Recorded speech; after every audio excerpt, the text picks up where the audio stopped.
Hey guys, welcome back to my channel. Today I'm going to show you how to activate followers on Facebook using your desktop. First, open your browser and go to facebook.com, then log into your account. Once you're on your home page, click the small downward arrow at the top right corner of your screen. Then select Settings and Privacy and click on Settings.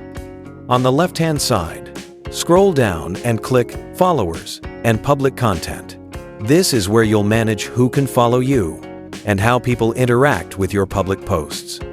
Now look for the option that says Who can follow me and change it from Friends to Public. As soon as you select Public, a follow button will automatically appear on your profile, which means anyone on Facebook can now follow your public updates without needing to send you a friend request. Next, while you're still in the same section, you'll see more options like public post comments and public profile info. You can adjust these settings to control who can comment on your public posts and who can like or share your public profile information.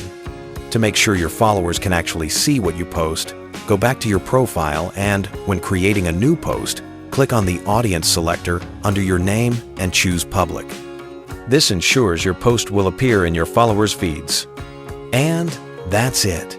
You've just learned how to activate followers on Facebook using your desktop. Thanks for watching. And don't forget to like and subscribe for more helpful tutorials.